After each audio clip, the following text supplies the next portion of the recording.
గత నెల మే 30న వెలువడిన ఇండియన్ ఆర్మీ ఫలితాల్లో కరీంనగర్కు చెందిన Delhi defence academy విజయకేతనం ఎగరవేసింది.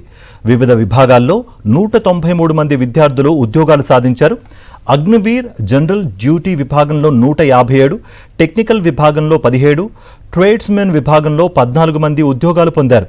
Agniveer clerk జాబ్తో పాటు ఎయిర్ ఫోర్స్లో మరో 4 విజయాలు సాధించారు. ఢిల్లీ డిఫెన్స్ అకాడమీ ద్వారా ఉద్యోగాలు సాధించిన విద్యార్థులను సంస్థ చైర్మన్ సతీష్ రెడ్డి సన్మానించారు. ఈరోజు ఢిల్లీ డిఫెన్స్ అకాడమీ నుంచి 193 మెంబర్స్ ఉద్యోగాలు సాధించి తెలంగాణలోనే అత్యధిక ఉద్యోగాలు సాధించిన అకాడమీగా ఢిల్లీ డిఫెన్స్ అకాడమీని మొదటి స్థానంలో నిలబెట్టినటువంటి ప్రతి విద్యార్థికి, ప్రతి లెక్చరర్కి కూడా, ప్రతి పీటీకి ఈ సందర్భంగా మేము కంగ్రాచులేషన్ చెప్తున్నాం.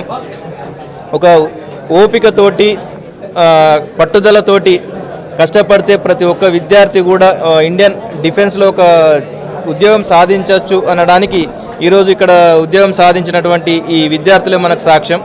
ఒక పక్కా ప్రణాళికతోటి ముందుకెళ్తే ప్రతి ఒక్కరు కూడా లైఫ్లో ఒక మంచి పొజిషన్లో ఉంటారు అనడానికి మా విద్యార్థులు చూపెడుతున్నటువంటి, మన ఢిల్లీ డిఫెన్స్ అకాడమీ నుంచి వస్తున్నటువంటి రిజల్ట్సే దీనికి సాక్ష్యంగా మనం చూపెట్టడం జరుగుతుంది.